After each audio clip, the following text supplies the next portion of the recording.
დილა მშვიდობისა. დილა მშვიდობისა მოგესალმებით ყველას. 14 აპრილის დილას თქვენთან ერთად დავიწყებთ მე რაპოფარაძე და ეკა სამხარაძე გისურვებთ 7 დღეს ჩვენ კი შევეცდებით თქვენი სახლში ყოფნა მაქსიმალურად პოზიტიური და საინტერესო გავხადოთ. და მთავარი რომ დილა დავიწყოთ მაქსიმალურად კარგი განწყობით. კი ბატონო. რეკომენდაციებს მიიღებთ რა თქმა უნდა დღეს ჩვენს ეთერში ძილის ხანგრძლივობის შესახებ უკვე მე რამდენი საუკუნეა მსჯელობენ ექიმები და ფსიქოლოგები მიჩნეულია რომ ადამიანმა ღამეში საშუალოდ 8 საათი უნდა იძინოს, მაგრამ ისიც ფაქტია რომ ზოგს თვალის მოსატყუებლად რამდენიმე საათიც ყოფნის, ზოგს კი ძალღონის აღსადგენად 23 საათი მაინც სჭირდება. პანდემიის პირობებში მაშინ როცა ძირითადად დროს სახლში ვატარებთ და არც თუ ისე ცოტას ნერვიულობთ, ხშირია ძილის დარღვევის შემთხვევები. როგორ დავარეგულიროთ ჩვენი ძილი, ვისაუბრებთ სტუმართან ერთად დღეს გადაცემაში. 1978 წლის 14 აპრილს თბილისში ათასობით ადამიანმა გააპროტესტა საბჭოთა კონსტიტუციაში შეტანილი ცვლილება, რომლითაც ქართულ ენას სახელმწიფო ენის სტატუსს ართმევდა. მასობრივი პროტესტი იმდენად ფართო მასშტაბიანი იყო, რომ უმაღლესი საბჭოს გადაწყვეტილებით ენამ სტატუსი შეინარჩუნა 42 წლის წინანდელ. მნიშვნელოვან მოვლენებს მომდევნო საათში სტუმართან ერთად გავიხსენებთ. ასევე ტელემედიცინაზე მოგიყვებით, ეს არის თანამედროვე მედიცინის მიმართულება, რომელიც ეფუძნება კომპიუტერული და კომუნიკაციური ტექნოლოგიების გამოყენებას სპეციალისტთა შორის სამედიცინო ინფორმაციის მიმოცვლისთვის. ასევე გულისხმობს პაციენტების დიაგნოსტიკასა და მკურნალობას დისტანციურად. ამერიკასა და ევროპაში ტელემედიცინა სულ უფრო და უფრო პოპულარული ხდება, განსაკუთრებით კი პანდემიის პირობებში. ტელემედიცინა იმ დონემდე განვითარდა, რომ ამერიკული კომპანიები მომხმარებელს ონლაინ რეჟიმში ლაბორატორიული ანალიზების ჩატარებასაც სთავაზობენ. თუ როგორ ამას მომდევნო საათში უკვე მანი მარღანია სიუჟეტიდან გავიგებთ. და ამჯერად უკვე პირდაპირ ეთერში უნდა შემოგვიერთდეთ მიუხედავად იმისა, რომ სამშაბათია, აჩო და ქეთო საკუთარი თავიანთი სახლიდან, რადგან სუშეფის რუბრიკას დროებით გარკვეული მიზეზების გამო რა თქმა უნდა ვაჩერებთ. სუშეფი წყავთ, პატარა ლიზიკო. როგორ ხართ მეგობრებო? აჰა, აი, გამარჯობა, დილა მშვიდობისა. ჩვენ მშვენივრად ვართ, ძალიან კარგი და რაღაც ნათელი დილა გათენდა და ლიზიკოსთან ერთად კიდევ უფრო გაანათ ამ დილა. ჩვენ ეთერში შემოანათა ლიზიკო. ჩვენს ეთერშიც ანათებს ლიზიკოსთან ერთად მზე ჩვენი ფანჯრებიდან და ეს რა თქმა უნდა ჩვენს განწყობაზეც მოქმედებს. გამარჯობა. ლიზიკო მე მგონი ლაპარაკი მოქმედებს განწყობაზე. ცოტაც გვაცხადეთ და ირაცხადებს. რაც ისწავლა არის არა. წარმოვიდგინეთ, რამდენად ხშირად ვეუბნები და არა ისწავლა ბავშვები. ესე იგი, ჩვენ რო გებრიელო მეგობრებო, თქვენ ალბათ მშივრები იქნებით. და კიდევ უფრო რომ მოგაშიოდან ერწყმები გააყლაპოთ და სახლში რომ მიხვალთ, ძალიან გემრიელი საუზე მოუზადოთ თქვენ ოჯახის წევრებს. დღეს გასწავლით როგორ უნდა მოამზადოთ კესადია. კესადია არის ძალიან გემრიელი რამ. კესადია. ესე ქვია იმას, რასაც მოამზადეთ დღეს ჩვენ თუ როგორ მოამზადეთ, ამას თქო მე გასწავლით. მართლა ვამბობ, მოიმარაგეთ რეცეპტორები, დამამშვიდებლები, ეს იქნება ერთ-ერთი ყველაზე გემრიელი და მადის აღმძვრელი საუზი. ხო და რა არის ერთი რასაც ხედავ ფრაზი აქვს ხელში ლიზიკოს თუ არ ვწდები, თუ სწორად ვარჩევ, თუ ეს არის ხახვი. ხახვია, წვანე ხახვი და აქვე მოგვაქვს მოცემული რამდენიმე ცოცხალი ინგრედიენტი ბულგარული სახით და გარდაცვლილი ქათმის სახით, დაბრაწული. და ისეთი გემრიელი რაღაც მომზადდება და ისე მარტივად ეს 4 ინგრედიენტიანი კერძი არ არის, ოღონდ ეს არის გარდაცვლილი ქათმი არ ჟღერს ფატბადის აღძვრელად, რა ვიცი. დაბრაწული სამაგიერო და გარდაცვლილი, მაგრამ დაბრაწული. ერთი სიტყვა როგორც ცulis, ხო, დაბრაწული გარდაცვლილი ქათამი. ეხლა ერთი ამბავი გვაქვს კიდევ, თქვენ უნდა იცოდეთ და საქმის კურსში უნდა იყოთ. გიორგი ცხადაძემ გუშინ ერთგვარი გამოწვევა შემოსთავაზა მერაბს, რომ დღეს ეთერში უნდა გასინჯოს ისეთი რამ, რაც აქამდე გასინჯული არ აქვს და ეს მარტივად შესაჭმელიც არ უნდა იყოს, ხო? ხო, რა არის ამას არ ვიტყვი ეხლა. გესადიაზე არ იცოდა და არ ქონდა არ იყო მზად რომ თქვა გესადია გაესინჯა, მაგრამ აქვს მომზადებული საბარავად არ ვიცი, ძალიან დიდი იმედი მაქვს რომ გიორგი ცხადაძის გამოწვევას ღირსეულად გაართვას თავი და უნდა დაველოდოთ და ვნახოთ მოკლედ თქვენთან და მაყურებელთან ერთად რა იქნება ის რაც მე რაც არ გაუსინჯავს და როგორ მიირთმევს ამას ეთერში. ამის გამოწვევა არ შეიძლება. საინტერესო სანახაობა გველოდება მაგრამ მგონი გასინჯული უნდა წვანე ხახვი მეგონი გასინჯული აქვს. ერთი სული მაქვს. ხოდა გელოდებით ჩვენ სული გვაქვს როგორი გამოვა თქვენი კერძი. მოკლედ ბევრი ესეთ საინტერესო თემა გვაქვს დღეს ეთერში. დაგემშვიდობებით ცოტა. დროებით მეგობრებო. და გავაგრძელებთ სწორედ გიორგი ცხადაძესთან ერთად, რომლისგანაც გავიგებთ ასევე როგორ ამიცუპირდებიან დღეს სრულიად საქართველოს მასშტაბით სინოპტიკოსები. დილა მშვიდობისა გიორგი. მერა როგორ გიხვალხა? სინოპტიკოსები მეც მივახარ. ყველაზე მეტად გიხვალ. ხოდა როდის იყოს ის რომელ ჩართვაში რა გინდოდა, რას რომელ ჩართვაში მიწევდი? გინდა რომ უკვე მზად არის? ჯერ მზად არ არის. შემდეგ ჩართვებში. ხო და შემდეგ მზადდება ეხა იქ. რა კარგია ესე ხალისიერად უნდა დავიწყოთ დღე და დილა მით უმეტეს როცა ასეთი მშვენიერი ამინდი გაწევა ჩვენს დედაქალაქში ისევე როგორც ჩვენს ქვეყანაში გუშინ ბევრი ვიხარჯეთ სხვათა შორის ბევრი ვიდეო მოგვივიდა და ძალიან ისეთი გამოხმაურება მქონდა ჩემს ამ თვითიზოლაციის პერიოდში ჩაწერილ ვიდეოებს თუმცა დღევანდელ ჩარტებზე გესაუბრებით ორივე სიტყვით ესე იგი დღესაც სიურპრიზი მაქვს მე თქვენთვის სიურპრიზებს არ გაკეთებთ ხოლმე და დღეს მე პირდაპირ ეთერში მეყოლება არც მეტი არც ნაკლები რესპონდენტი. ოჰო. ესე იგი ეს სიტყვა თითქმის დამავიწყდა იმდენად ეს თვითიზოლაციაში ეს ხდება ეს ყველაფერი. რო დღეს გავიხსენებ რა ხდება და როგორ ხდება მიმართულებით თქვენ ალბათ მიხვდებით ვინ იქნება ჩემი რესპონდენტი. მე უკვე მივხვდი. მეც მაგრამ არ თქვათ არ ჩამიშვათ და ძალიან საინტერესო თემაზე ვისაუბრებთ ჩვენ ალბათ ძალიან ბევრი ორსული გვიყურებს და ზოგადად ვისაუბრებთ ძალიან ბევრ ასე ვთქვათ სასარგებლო თემაზე ასე რომ დაელოდეთ ჩვენს ჩარტებს თან ბევრსაც ვიხალისებთ და თან ამინდის პროგნოზს აგიკითხავთ რა თქმა უნდა ამინდის პროგნოზს კი ახლაც გიამბობთ რა თქმა უნდა პირდაპირ ეთერში და გეტყვით ქალაქების მიხედვით რომ ბათუმში +20 გრადუსამდე გათბება ჰაერის ტემპერატურა ფოთში 21 გრადუსი დაფიქსირდება, სოხუმი +19, ზუგდიდი +24, ხოლო საკერში სინოპტიკოსები 19 გრადუსს მივიღებიან. მესტიაში ჰაერის ტემპერატურა 11 გრადუსს მიუახლოვდება, ოზურგეთში 22 გრადუსი, ამბროლაური +17, ახალციხე +18, ხოლო სამტრედიაში +17 გრადუსი ზეგვაქვს ღრუბლებში. ქუთაისში ჰაერის ტემპერატურა 23 გრადუსს მიუახლოვდება, ხაშურში 17, ბორჯომში 17, ბაკურიაში 13, ხოლო გუდაურში +3 გრადუსი დაფიქსირდება.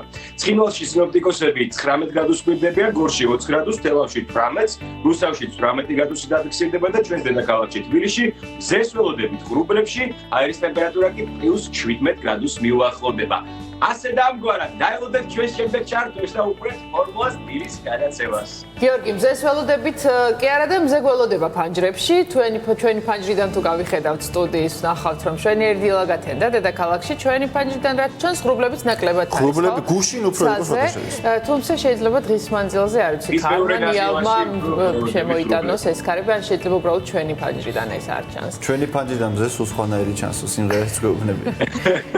ასე რომ მშვენიერი ამინდი გვაქვს დღეს, უფრო მეც სამინდზე შენგან მოვისმენთ მომდევნო საათში და როგორც დავგვირდი, ველოდებით სულ მოხდა ჩვენს სტუმარს. ვერ გავიგე ბოდიში? მე რაც ველოდები გებრიელი. ხო, ნახე. გებრიელი რამდენად გებრიელი იქნება, არ ვიცი, მაგრამ გამოწევა რომ პატიოსნა ჩაგბარდება, ეგ ზუსტად ვიცი. მე რაც სხვათა შორის მაინც მე გუში პირდაპირ ეთერში ვთქვი რომ გებრიელია თქო ეს თევზი რომ ჩამე კონსერვირებული მაგრამ მე ერთი ამის სული მქონდა და არ მომეწონა მიდაგიბრა მე რაც უფრო მძიმე დღე ექნება დღეს მე ძალიან მძიმე დღე მეცადაპირებს და არ ვიცი მე მაინც მოხრევა რომ ეს ცოტა გადაცემის ბოლოსკენ მოხდეს რომ მე მარტო არ დავრჩე ეთერში ხო ხტები საშიშროება გველოდება ჯერ არ მოიწონა გადაცემის ბოლოსკენ ველოდები ბოლოს ჯობს კი ბატონო დროებით მაშინ დროებით დაგემშვიდობებით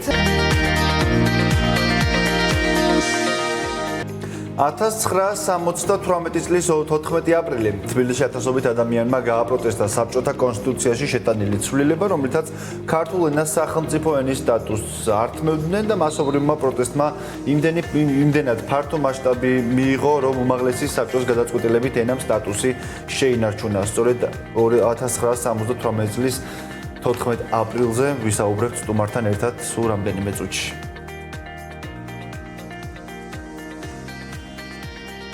და ბოლო მონაცემებით კი ბატონო, სანამ მონაცემებს შევაჯამებთ, ვიტყვით, რომ პანდემიის პირობებში სულ უფრო პოპულარული ხდება სერვისი ტელემედიცინა, რაც ვირტუალურ სამედიცინო მომსახურებას გულისხმობს, ონლაინ რეჟიმში ექიმის კონსულტაციის მიღება, ახალი არ არის ამერიკელი და ევროპელი პაციენტებისთვის, როგორც გაირკვა, ტელემედიცინა იმ დონემდეც განვითარდა, რომ ამერიკული კომპანიები მომხმარებას ონლაინ რეჟიმში ლაბორატორიული ანალიზების ჩატარებასაც თავაზობენ. როგორ პრინციპზე ვისაუბრებთ ანი მაღანიასთან ერთად უკვე რამდენიმე წუთში. და უკვე შეგვიძლია ბოლო მონაცემებზე ვისაუბროთ. Stop-go-G-დან დიახ 296 დადასტურებული შემთხვევა 24-ით გაიზარდა. გამოდის რომ ხო გუშინ საღამოს მონაცემებთან შედარებით 24-ით მოიმატა დაინფიცირებულების რაოდენობა. ხო, გამოჯამრთელებულთა რაოდენობა არის 68, სამწუხაროდ გარდაცვლილი ყავს 3, კარანტინის რეჟიმში იმყოფება 4834 ადამიანი, ხოლო სტაციონარში მეთვალყურეობის ქვეშ 434, უცხოეთიდან სამკურნალოდ გადმოყვანილი საქართველოს მოქალაქეების რაოდენობა კი 3-ს შეადგენს და რომ შევიხედოთ უკვე მსოფლიოში რა მდგომარეობა, თითქმის 2 მილიონი არის მიუახლოვ და 2 მილიონს 1,940,853 ადამიანი არის დაინფიცირებული, 119,719 გარდაცვლილი, ხოლო გამოჯამრთელებულთა რაოდენობაც იმატებს 452,323. ისევ 210 ქვეყანაში არის კორონავირუსი დადასტურებული და ამერიკის შეერთებულ შტატებში კვლავ მძიმე მდგომარეობა 587,163 ადამიანი არის ოფიციალურად დაინფიცირებული, გამოჯამრთელებულთა რაოდენობა კი შეადგენს თითქმის 37,000. ესპანეთში არის 110,099 ადამიანი და 64,000-ზე მეტი არის გამოჯამრთელებული და იტალიასაც თუ ვიტყვით 159,516 დაინფიცირებული და 35,000 ადამიანზე მეტი გამოჯამრთელებული. შემდეგ მოდიან ევროპის სხვა ქვეყნები, საფრანგეთი, გერმანია, ბრიტანეთი, შემდეგ ჩინეთი, ირანი, თურქეთი, ბელგია, ნიდერლანდები და ასე შემდეგ. მოკლედ ვითარება ისე და ისე რთულია. რაც ნიშნავს, რომ ცოტა ხანში ახალ შემთხვევებზე განცხადებას გააკეთებს ინფექციური საავადმყოფოს სამედიცინო დირექტორი ქალბატონი მარინა ეზღუბაია. რა თქმა უნდა, ჩვენ ამას პირდაპირ ეთერში შემოგთავაზებთ, თუმცა მანამდე გავაგრძელებთ გადაცემას და სხვა თემაზე მოგიყვებით. ქართული ტიტების ისტორია ყველას გვახსოვს, მამაკაცი კახეთიდან, რომელიც პანდემიის გამო ტიტებს ვეღარ ყიდდა. მისი ტიტებით სოციალური ქსელის მომხმარებლებმა შეიძინეს და ექიმებს დაურიგეს. ახლა კი მოგიყვებით სხვა პრობლემაზე. ტიტების რეალიზაციის პრობლემა შეექმნათ ნიდერლანდებშიც, ოღონდ მასშტაბები იქ ბევრად უფრო დიდია. წარმოებლებს 140 მილიონზე მეტი ტიტის განადგურება მოუხდათ. მიზეზი, რა თქმა უნდა, ყვავილებზე შემცირებული მოთხოვნა გახდა. და კადრებში ხედავს ჩვენი მაყურებელი ამ სწორედ ნიდერლანდების კადრებს.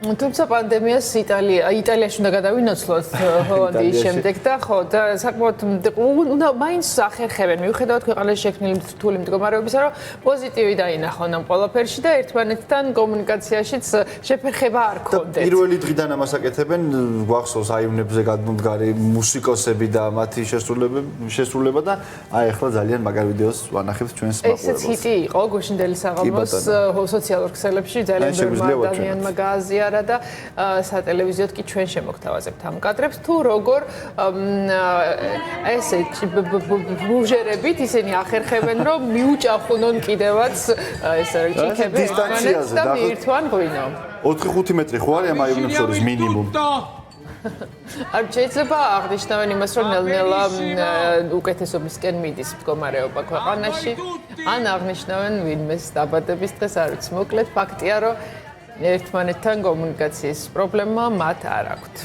აღდგომა იზრდებს კვირას და შეიძლება მაგას დაგნიშნო. აღდგომა იყო, ხო, ალბათ აღდგომას ულოცავენ ერთმანეთს.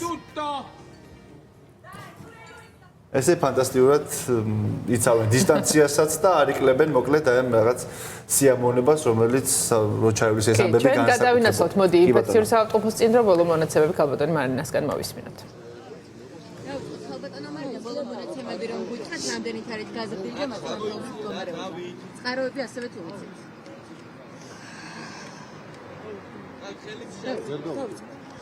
ესე იგი გუშინ დილის მონაცემებით თქვენ იცით რომ 266 პაციენტი იყო დადასტურებული.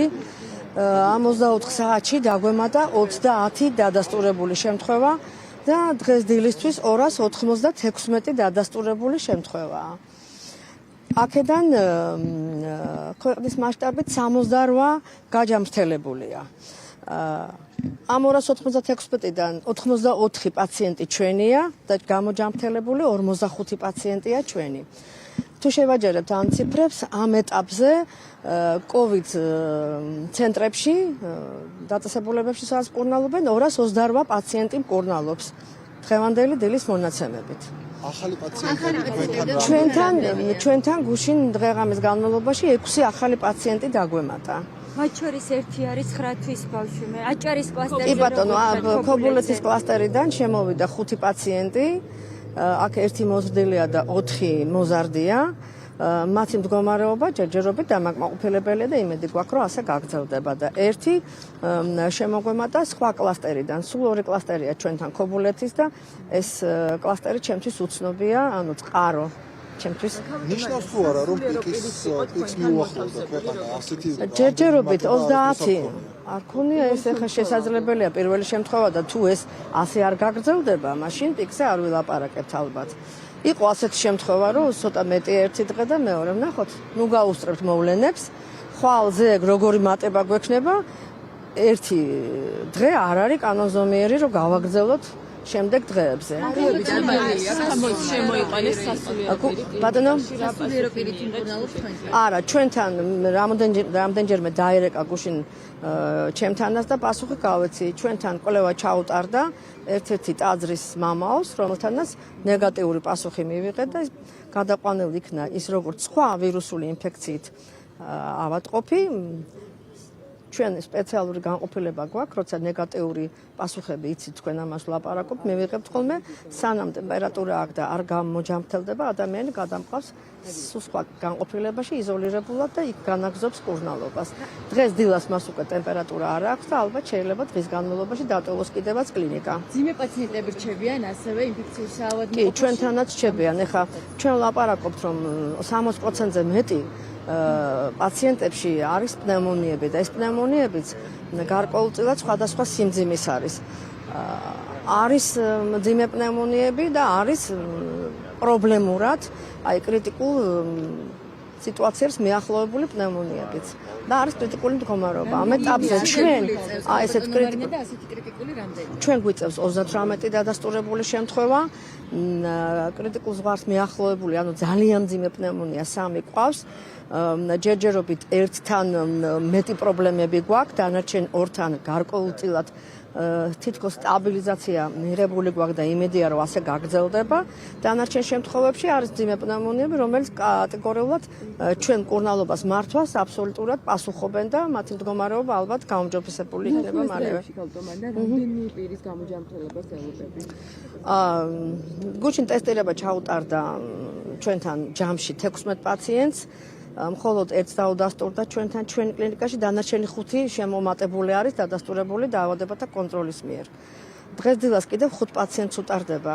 დღის განმავლობაში, დღის მეორე ნახევარში მეტი პაციენტებია, იმიტომ რომ კომენდანტის საათის გამო ჩვენი პაციენტები, სადაც ტესტირებას უტარებთ, დღის მეორე ნახევარში ვერ ტოვებენ კლინიკას, დილას ტოვებენ და დღის განმავლობაში ხდება შევსება პაციენტების და დღის მეორე ნახევარში უფრო მეტი ტესტირება წარმოებს, ვიდრე დღის პირველ ნახევარში.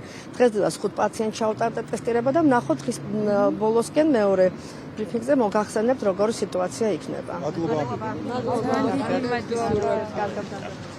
ინფექციური საავადმყოფოდან კომენტარს აკეთებდა მარინა ეზუკბაია 24 საათში სასიაჭამებს შედეგებს 30 ახალი შემთხვევა დაგვემატა გუშინ საღამოს შემდეგ კი 24 ახალი შემთხვევა და გამოდის რომ ჯამში 296 ინფიცირებული ყავს ამ 30-დან 6 ახალი დაემატა ინფექციურს და 6-დან 5 ქობულეთის კლასტერიდან არის და 60%-ში ესეც მნიშვნელოვანია და ხაზგასასმელი 60%-ში ვინც კურნალობს ინფექციურ საავადმყოფოში პროცესი მიდის პნევმონიით. და სასიამოვნოა ისიც რომ როგორც ბოლოს ბრძანა შესაძლოა დღის განმავლობაში დაემატოს გამოჯამრთელებული პაციენტების ჯამში ამ ეტაპზე 68 გამოჯამრთელებული ყავს და ძალიან დიდი იმედი გვაქვს რომ მათი რიცხვი სულ მალე გაიზრდება. ამ დღეებში არაერთი ქალაქის დაცარელებული კადრები გვინახავს. ამჯერად ლიბანის ქალაქებს გადავავლოთ თვალი, რომლებიც მუდამ ხალხმრავლობით ხასიათდებოდა კარანტინის გამო ქვეყანა სიცარიელეა.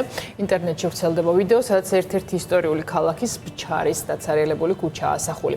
ლიბანის მთელ ტერიტორიაზე საგანგებო მდგომარეობაა გამოცხადებული. ამ დრომდე ქვეყანაში დაინფიცირების 632 შემთხვევა გამოვლინდა, მათგან 20 ფატალურად დასრულდა, 80 კი გამოჯამრთელდა.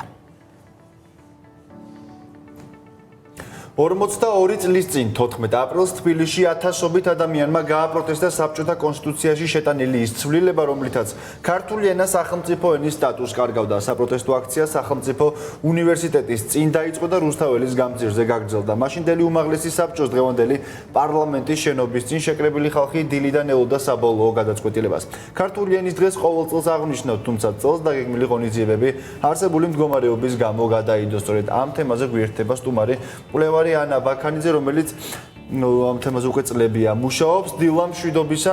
მადლობა, რომ დისტანციურად ბრძანდებით ჩვენი სტუმარი. მოდი გავიხსენოთ ის ისტორიები, გავაცოცხლოთ 42 წლის წინანდელი 14 აპრილი. მოგესალმებით, მე რა ბეკა გილოცავთ დედაენის დღეს თქვენს და ტელემაყურებელს. ასევე ჩვენს რა თქმა უნდა.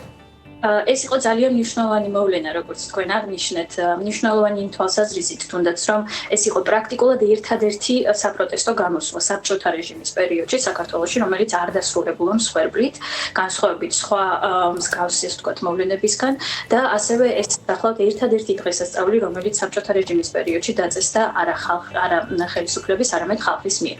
რა მოხდა რეალურად 1978 წელს? ამავე წლის მარტში კომუნისტი გაზეთ კომუნისტში გამოქვეყნდა კონსტიტუციის ახალი პროექტი, სადაც მუხლი ქართული ენის სახელმწიფო ენად გამოცხადების შესახებ იყო ამოღებული. ქართული ენის სახელმწიფოებრივი სტატუსი განესაზღვრა ქართული ენის სახელმწიფოებრივი სტატუსი განესაზღვრა ჯერ კიდევ პირველი კონსტიტუციით, საქართველოს დემოკრატიული რესპუბლიკის პერიოდში მიღებული პირველი კონსტიტუციით 1921 წლის თებერვალში. შემდეგ ეს სტატუსი შეუნარჩუნდა საბჭოთა რეჟიმის დროს მიღებული კონსტიტუციების სხვადასხვა რედაქციებში 1922, 27 და 37 წლებში. მაგრამ ისე მოხდა, რომ 70-იან წლებში, როგორც ისტორიკოსები ამბობენ, 70-იან წლებში დაიწყო საბჭოთა იდეოლოგია ერთგვარი ყელა და ხელისუფლების მესვეურებმა გადაწყვიტეს, რომ მოკავშირე რესპუბლიკებში, რომლებიც ინარჩუნებდნენ ეროვნულობას, გაეწყვიტათ ეროვნულობის მთავარი ჯაჭვი.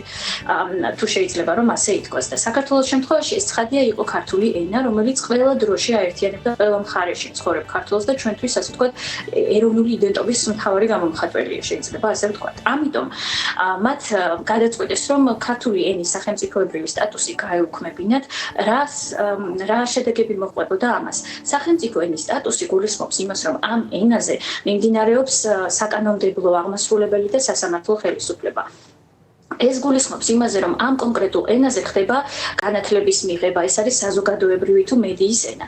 შესაბამისად, ამ სტატუსის გაუქმება ქართულ ენას დააკნინებდა და საბოლოო ჯამში გამოიწვევდა იმას, რომ ისედაც პრიორიტეტული რუსული ენა, პრივილეგირებული რუსული ენა გახდებოდა დომინანტი და ყველა იმ ფუნქციას სავარაუდოდ სამომავლოდ შეითავსებდა რუსული ენა, რაზეც ჩვენ ახლა ზემოთ ვისაუბრეთ.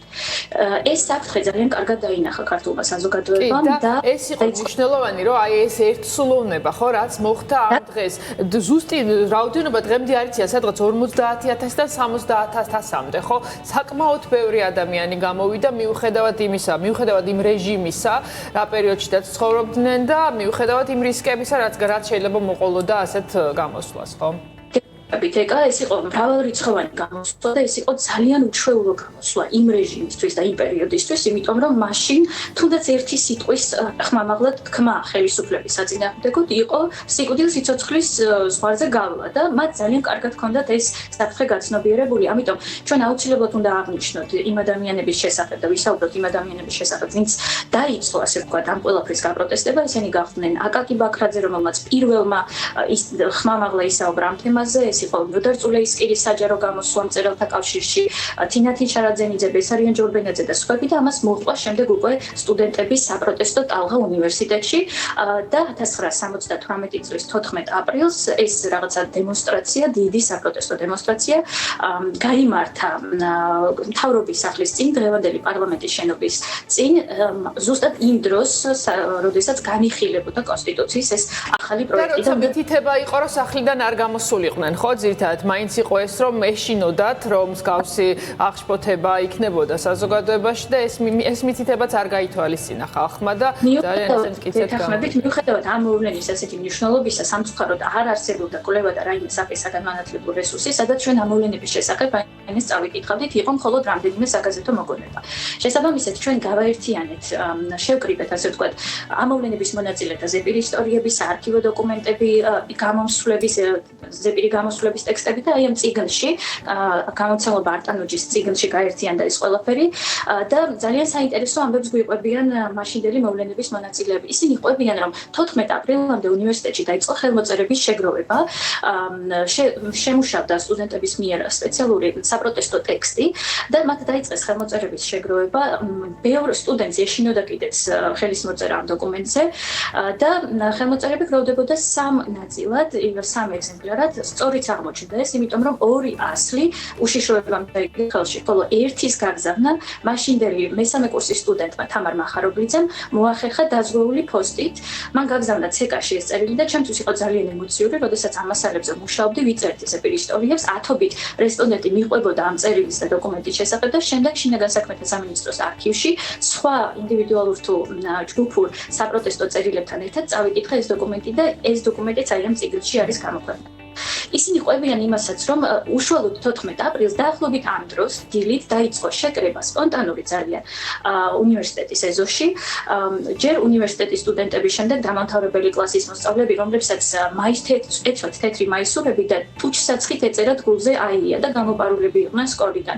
ნელ-ნელა მათ უერთდებოდნენ ჯგუფები სხვადასხვა უმაღლესი სასწავლებლიდან და უნივერსიტეტიდან, ვარაზის ხევიდან, ჭავჭავაძის გამზირიდან და საბოლოოდ ეს დიდი ტალღა გაემართა მთავრობის სახლისკენ. იხსენებენ იმასაც, რომ გზადაგზა მათ ხდებოდათ მილიციის კორდონები, მაგრამ ცხადი იყო ის, რომ მილიცია მათ დიდად არ ეწინააღმდეგებოდა და პირიქით ამბობენ, რომ ხშირად მილიციელები თავად გვეუბნებოდნენ, რომ მოგვაწექით და რკალი გაარღვიეთო და ამ დღეს გამოჩნდა პირველად, რომ მილიცია, ქართული მილიცია იყო ხალხის მხარეს და არა მათ წინააღმდეგ და 9 აპრილს ვიცით, რომ ისინი ეხმარებოდნენ კიდეც დემონსტრანტებს რუსთაველის გამზირიდან გასვლაში. მიუხედავად იმისა, რომ იყო საოცარი განწყობა, ისინი მომიტინგები, ასე ვთქვათ, ყვებოდნენ ლექსებს, მღეროდნენ, სიტყვით გამოდიოდნენ. ამ განწყობის მიუხედავად, ცხადია, მათ კარგად ჰქონდათ გაცნობიერებული ის საფრთხე, რაც ელოდათ და იგონებენ იმასაც, რომ მთავრობის სახლის შიდა ეზო სავსე იყო სამხედრო ტექნიკა. საფრთხე იყო ძალიან რეალური. ამ საფრთხის გათვალისწინებით სწორედ აკაკი ბაქრაძემ გააღებინა რუსთაველის თეატრის კარებიც იმ შემთხვევაში, თუ ხელისუფლება შესაფარი ქონოდათ მომიტინგეებს. და თავშესაფარი ქონოდა მათ ნაჭრიც მაინც. არის ძალიან საინტერესო მოგონებები სხვადასხვა თემაზე, იხსენებენ ვინ როგორ შეიკრიბნენ ერთად, როგორ გამოდიოდნენ სიტყვით. შემდეგ უკვე მთავრობის სასახლესთან იყო პატარა მეგაფონი დამონტაჟებული, საიდანაც ისმოდა ხმა თუ როგორ და კონსტიტუციის ეს ახალი პროექტი. საბედნიეროდ ყველაფერი დასრულდა მშვიდობიანად და ისტორიკოსების შეფასებით ამ ფაქტმა ბიძგი მისცა ეროვნული მოძრაობის ახალი ტალღის დაწყებას, რაც საბოლოოდ შემდეგ უკვე 90-იან წლებში დასრულდა ქვეყნის დამოუკიდებლობის აღდგენით. ეს არის ძალიან მნიშვნელოვანი მოვლენა და მიუხედავად იმისა, როგორც თქვენ აღნიშნეთ, რომ ჩვენ ყველანი დღეს ვრჩებით სახლში და დაგეგმილი ღონისძიებები ცხადია ვერ ჩატარდება გარეთ, ღია სივრცეში, დავიწყეთ ასეთი აქტივობა ენის დეპარტამენტთან ერთად სოციალურ ქსელში, ვინც ახლა უსმენს თქვენს ეთერს და ვინც იყო ამ მოვლენების მონაწილე. ან სმენია საკუთარი მშობლებისგან, ახლობლებისგან ამ ფაქტების შესახებ საინტერესო ისტორიები, ვთხოვთ, რომ გამოაქვეყნოთ სოციალურ ქსელში, ვიშნო სახელმწიფო ენის დეპარტამენტი და ჩვენ უკვე ვემზადებით კიდევ ერთი გამოცემისთვის, სამომავლოდ ამ ისტორიებს თუ მათი სრულიც იქნება გავაერთიანებთ მომდევნო გამოცემაში. პირველი გამოცემა ვაჩვენოთ, ანა, თუ შეიძლება ეს წიგნი, რომელიც ცოტა ხნის წინ გვაჩვენეთ, ეს როდის გამოიცა და ხო ძალიან დიდი იმედი გვაქვს, რომ შეიკრიბება ახალი ისტორიები იმისთვის, რომ გაგრძელება კონდეს ამ გამოცემას. ეს გამოსცა, ეს მასალები გამოცემულობა არტანუჯმა 2018 წელს ხელმისაწვდომიც არის, როგორც ვიცით, გამოცემულობაში და იმედი გვაქვს, რომ კიდევ უფრო მეტი, იმიტომ რომ უფრო მეტი ისტორია შეიკრიბება, იმიტომ რომ ამ მოვლენის მონაწილეები იყვნენ ძალიან ბევრი. კი ბატონო, შესაბამისად მოსაყოლი ბევრია. რამდენიმე ადამიანი იყო გამოსული და შესაბამისად ადიათ ჩვენ სრულად ვიმოვიცავთ ყველა მათგანს, მაგრამ ჩვენთვის ძალიან საინტერესო იქნება მათი ისტორია. ძალიან დიდი მადლობა. ანა, მონაწილეობისთვის, ამ დღის გახსენებისთვის, რა თქმა უნდა, გისურვებთ პოზიტიურ დღეს და დაგემშვიდობებით საუბრად. მადლობა ნახვამდის და კიდევ ერთხელ გილოცავთ. გადაცემა გავაგრძელოთ აჩოსთან და ქეთოსთან ერთად. საოცარ კერძ გვპირდებიან, ხო? გესადია, თუ როგორ მე ერქვა. მგონი, ხო. მოდი გავიხსენოთ. თვითონ გითხრიან მათ. გესადია.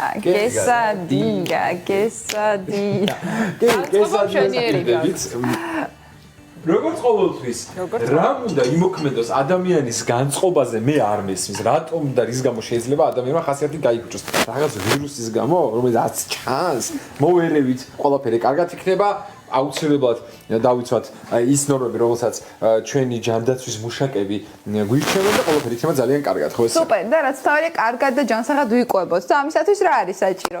ის რომ სახლში რაც გვაქვს, ყველაფერი მაქსიმალურად გამოვიყენოთ, არ გავაუბედუროთ სახლში არსებული პროდუქტები და ყველაფერი ეკონომიურად და ხარისხიანად მოვიხმაროთ. ეხლა რა გადაყაროთ. არ გადაყაროთ ნამდვილად. დარჩით სახლში და არ გადაყაროთ თქვენი პროდუქტები, რაც გაქვთ მაცივარში. სწორედ ეს მაგალითია ჩვენი კესადია მომზადების დროს, იმიტომ რომ აქ როგორც ხედავთ, მოცემული გვაქვს ქათმის ხორცი, რომელიც არის დანაყუწებული, დანაწევრებული. ეს ქათმის ხორცი გახლავთ უკვე შენაწვავი ქათმის ხორცის პატარა მორჩენილი ნაჭერი, რომელიც ძალიან კარგად გამოგვადგება დღეს. შემდეგ გვაქვს დაახლოებით ნახევარი ბულგარული მწვანეა, ნახევარი ბულგარული წითელი და გვაქვს ცოცხალი მწვანე ხახვი დაჭრილი, ასევე თეთრი ჩვეულებრივი ცოცხალი ხახვი. უნდა აღინიშნოს, რომ ქეთო ყველი არის კესადიაში წამყვანი ინგრედიენტი, თუმცა თუ თქვენ ქათამი არ გაქვთ, კესადიის მომზადება შეგიძლიათ მორჩენილი ბოსტნეულით. თავარია გქონდეთ ყველი. ყველი თუ გაქვთ, დარჩენ მიადეთ მთლიანად თქვენს ფანტაზიას. კი ბატონო, კესა ყოფილა ყველი. თუ სწორად ვიცი, ანუ როგორც დია ყოფილა დილა. ყველი დილას. დილით ყველი მიირთვითო. ამიტომ ეხლა მე რაც გავაკეთე არის ისე რომ ცხელტაფაზე უნდა მოვათავსო ხახვი მოსაბრაწად, ანუ მე არ მინდა ეს ხახვი ძალიან ჩავთუშო, იმიტომ რომ მინდა ცოცხალი და ჯანსაღი ვიტამინები შეინარჩუნოს, ასევე ბულგარული წიწაკები, რომელსაც ასევე ცოტათი შევბრაწავ ტაფაზე. მე ამას რა თქმა უნდა გასქურაძე დავაბრუნებ, ეხლა აქ იმიტომ მიდევს რომ თქვენ დავიყოს ესე ვთქვათ ხილული. კი ბატონო. ისე ურავდი მე მეკონა გასქურაძე იყო. ხო, აი ეს იმიტაცია მინდა და შემექმნა.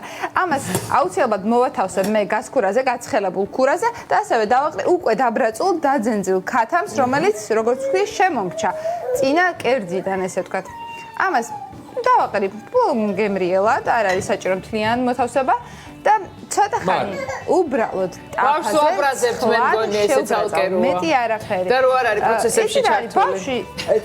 ესეა, რატო არ მაგცევთ ყურადღებას? ეცით რასაკეთებს, ახალ თამაშებს სწავლობს და უნდა რომ გვაჩვენოს და ეხლა მაგითაც მე მგონი ეს არ ნიშნავს იმას რომ რაღაცას გაჩვენებთ, პროტესტს გამოხატავს. საპროტესტო ნოტები იგრძნობა მისმაში. რაღაცას გვანიშნებს შორიდან და აი მოვიდა. მობრძანდა. მოგეთ, ეხლა რაც შეეხება კესადილიას соус. იქიდან გამომდინარე, კესადიას შემდეგ ჩართვაში ჩვენ აგიწყობთ.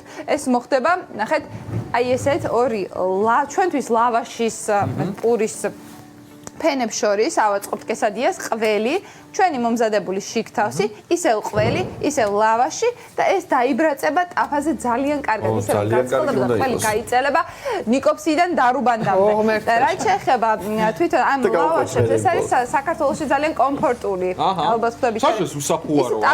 კი, ტაკოს პურები გამოიყენება მექსიკაში. ხო. რაც შეეხება соус, ჩვენ მეგობრებო და ქალბატონო ლიზა, რომელმაც არ მაცდია არაფერი. ეხლა უნდა გასაუბროთ კესადიას კლასიკურის. ხო. მოდი შენ მოდი ჩემთან.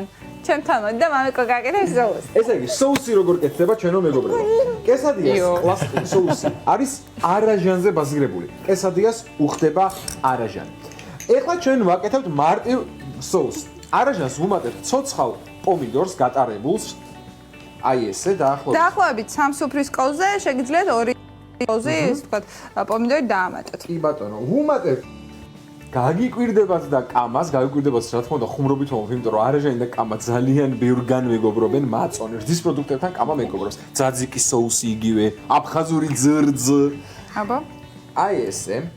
ვამატებთ მწვანე ხავს დაჭრილს და ამ ყველაფერს უბრალოდ გადაურევთ. აჰა, ესე მარტივად მზადდება соуსი. და აჩოს ერთი უმთავრესი დეტალი გამორჩა, რომელიც соуსში უკვე არის და თქვენ თვალწინ ვერ გავაკეთეთ, ეს არის ნიორი, დაჭყლეტილი ნიორი. დაჭყლეტილი ნიორი, რომელიც საოცარ არომატს მისცემს ამ ყველაფერს. კი ბატონო. რა თქმა უნდა, ნიორი ხო დედოფალია ბოსტნეულების ჩვენო მეგობრებო. აი ნახეთ, როგორი ფერი აქვს. ვარდისფერი соуსი. ხო, რომ ცოტა მოვიდეს. აი, სუბუქი სასიამოვნო ვარდისფერი ფერი აქვს. არა. მე ყველაფერს ვარ. ჩემ შუზ, მინდა რომ გავასინჯო. აი, ეხლა ნიუ-იორკს ნუ გავასინჯება რონდა. ნიუ-იორკი გასინჯული აქვს. მოიწონს სხვათა. ეხლა რა შეიძლება? აი აქ ჩვენს ჩათუშულ ბოსტნეულს, ჩაბრაწულ ბოსტნეულს. გადმოვაწოდე ეს ხორცის ნაჭერი.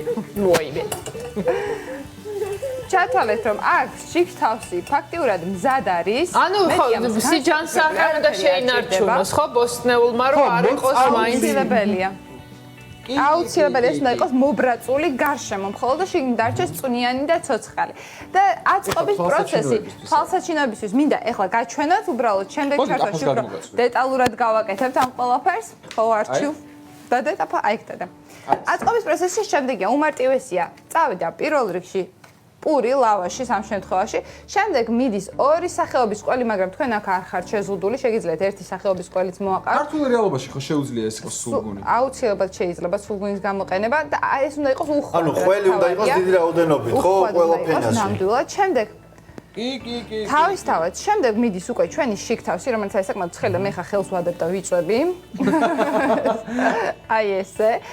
ამ შიგთავში შეგიძლიათ სოკოს ჩაანაცვლოთ ხორცით, ან საერთოდ ხორცის არ გაუკეთოთ. მერე მიდის ისევ და ისევ ყველი, მეგობრებო, ისევ ბევრი. ყველი არის დომინანტი.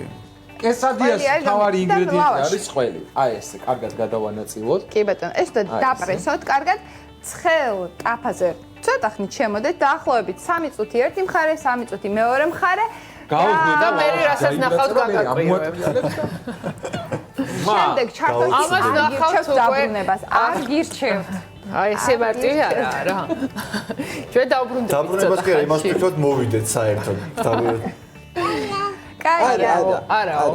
წავედით, დაუბრუნდებით ცოტა ხანში, მადლობა. დროებით. და გავაგრძელოთ, უკვე სპორტის თემებით უნდა გავაგრძელოთ. შევიხედოთ და ნიკა ტაბადაძის დისტანციური სპორტული სიახლეებით მოვისმინოთ. ევროპული ფეხბურთის მმართველ ორგანიზაციას მიმდინარე სეზონის გაუქმება არ სურს და სეზონის გაგრძელების ვარიანტებს განიხილავს. UEFA-ს ახალი გეგმის თანახმად ეროვნული პირველობები ივლისში დასრულდება, აგვისტოში კი ევროთასების დასკვნითი შეხვედრები გაიმართება. ევროტურნირების მატჩები ერთი სისტემით ჩატარდება, ორი მატჩის ნაცვლად შემდეგ ეტაპზე გასული გუნდის ვინაობა ერთ მატჩიან დაპირისპირებაში გაერკვევა. სავარაუდო გეგმის მიხედვით შეხვედრები ნეიტრალურ მოედანზე გაიმართება. სეზონის ხელახლა დაწყების კონკრეტულ ვადებზე UEFA უახლოეს პერიოდში იმსჯელებს და კონკრეტულ დეტალებს დააზუსტებს. ორგანიზაციის მიერ აქამდე გამოქვეყნებულ განცხადებაში აღნიშნულია, რომ თუ ივნისის ჩათვლით ტურნირები არ განახლდება, სეზონის დასრულების შანსი პრაქტიკულად გამოირიცხება. კორონავირუსის მსოფლიო პანდემიასთან ბრძოლა სპორტული სამყაროს წარმომადგენლებიც აგრძელებენ და ქველმოქმედების სხვადასხვა ფორმებს იყენებენ. ლეგენდარული კოტ-დიუარელი ფეხბურთელი დიდიე დროგბა საკუთარი ქვეყნის მოსახლეობას აქამდეც არაერთხელ დახმარებია. ახლა კი ყოფილი ფეხბურთელი თანახმაა მის მიერვე აშენებული საავადმყოფო კორონავირუსთან ბრძოლისთვის გადაკვალიფიცირდეს. კლინიკა, რომელიც 2016 წელს აშენდა, აქამდე გულსისხლძარღვთა დაავადებების მკურნალობით იყო დაკავებული, ახლა კი კორონავირუსით ინფიცირებულ პაციენტებს მიიღებს. მადრიდის რეალის მთავარმა მწვრთნელმა ზინედინ ზიდანმა ისტორიულ სამშობლოში, ალჟირში მდებარე ერთ-ერთ ჰოსპიტალს სამედიცინო ინვენტარი გადასცა. ზიდანი კლინიკას პირველადი საჭიროების სამედიცინო ნაკრებით, მონიტორებით და ხელოვნური სუნთქვის აპარატებით დაეხმარა.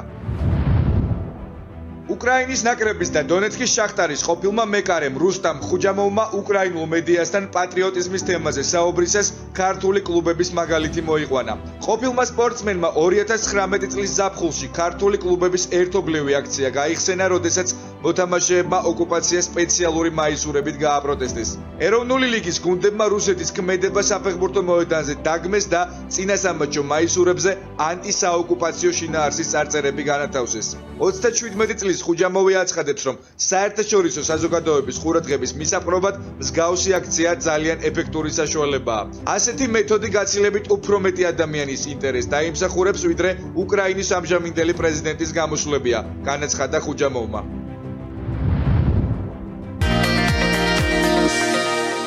მოგესალმებით კიდევ ერთხელ დილა ფორმულაზე დაბრუნდა პირდაპირ ეთერში გიორგი ცხადაძე უნდა შემოგვიერთდეს ის საქმიდან. მასწავლებს, მაგრამ ახლა ხო გიორგი ცხადაძეს თან ყავს სტუმარი. ხო, უი, ხო.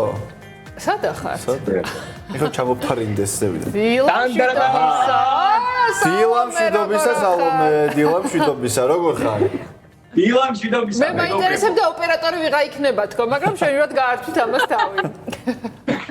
ოპერატორი მე იდეა მაქვს ერთად იყოთ ხოლმე ჩვენს ჩართვაში ყოველ დღე. კარგი იქნება ძალიან. სალომე, როგორ ხარ? გითხარი აბა. ესე იგი თვითიზოლაციის პერიოდში მე მრავალფეროვნები და ჩემი თაგვები და ასე ვთქვათ, უფრო საინტერესო გამხდარიყო სალომე ხანდახან შემოგვიერთდება ხოლმე და ხანდახან საინტერესო რჩევებს მოგცემს ხოლმე. სხვათა შორის სხვა თემებიდან ვაპირებდით საერთოდ დღეს საუბარს, თუმცა როგორ შეიძლება ამ თემას ავუქციოთ, გვერდი სალომე არის ორსულად ძალიან კარგი მდგომარეობა. შესაბამისად თქვენი იზოლაცია კიდევ უფრო ესეთი ყურადღებიანი უნდა იყოს და განსაკუთრებით უნდა გაუფრთხილდეთ თავს და მადლობა გიორგი რომ ამ წესებს მაქსიმალურად იცავ შენც და სალომე. ხო და აი სალომე ანუ მართლაც ბევრი წესია ისეთი რომელიც კიდევ უფრო აორმაგებს რაღაც ამ ყველაფერს და თვითონ ორსულისგან ალბათ უფრო საინტერესო იქნება ბევრი ორსული გვიყურებს ალბათ და სალომე აი მარტივ რჩევებს მოგცემს რაც შეიძლება გავითვალისწინოთ და თან ყველაზე მნიშვნელოვანი რჩევები. და მე მომზადებულები ვარ. კი და ორ სიტყვას ვიტყვი რომ ძალიან მიხარია თქვენთან შეხვედრა. ძალიან მომენატრე, ძალიან მაყურებელს ვეთქვი რომ მუშაობ ფორმულაში, ამიტომ ჩემთვის ახლა ის გარემო, სადაც თქვენ ხართ ძალიან მნიშვნელოვანია და ცოტა აჟიტირებული ვარ, ესე რომ შევხვდით ერთმანეთს. ჩვენც მოგვენატრე და გაგვიხარდა შენ ნახო. სალომე, ალბათ პირველი რეკომენდაცია ყველა ორსულისთვის ის უნდა იყოს რომ მაქსიმალურად არ ინერვიულოთ, ხო? იმიტომ რომ ეს ცოტა ესეთი პერიოდია რომ ნერვიულობთ ყველა და თქვენ განსაკუთრებით ხო ამ მხრივ ალბათ თქვენს გვერდყოფმა ადამიანებმა უნდა იზრუნონ რომ ეს მაქსიმალურად აღერიდოთ თავიდან. ამას როგორ ახერხებ? გეთანხმები ეკა და ზოგადად განწყობაა ძალიან მნიშვნელოვანი, მათ შორის ჩვენ შემთხვევაშიც ზოგადად იმიტომ გადავწყვიტეთ ამ ამბით შემოსულიყავით პირველად გარდა იმისა რომ მე ვარ ორსულად რომ ჩვენი ახლობელი რომელიც ასევე ორსულად არის აი ამ ღელვის და სტრესის გამო პანდემიის პირობებში დაიწყო დიდი რაოდენობით ასე ვთქვათ შაქრის მიღება რის გამოც შეექმნა დამატებითი პრობლემები და ამიტომ ძალიან მნიშვნელოვანია ორსულებმა გავითვალისწინოთ რომ განწყობას და ჩვენ შინაგან მდგომარეობას აქვს ძალიან დიდი მნიშვნელობა და მათ შორის აუცილებლად ჩვენ შემთხვევაში ყველაფერი მათ შორის ძალიან მნიშვნელოვანია ორსულების კლასტერები ვინც არიან ისინიც კარგ განწყობაზე იყვნენ რომ გადამდებია განწყობა ასე რომ მე აი ესე ღიარულობ ხოლმე რომ განწყობა შევიყვანო კარგი მოდი ვიწევ თავარი რჩევები სალომე პირველი რაც ყველაზე მნიშვნელოვანია ხო ეს არის ჰიგიენა კი რაში შედის ხელების ხშირი დაბანა ალბათ ყველაფერს გასუფთავება ირგვლივ გიორგიმ კი გვაჩვენა ჩვენ გვახსოვს მანქანას როგორ ასუფთავებდა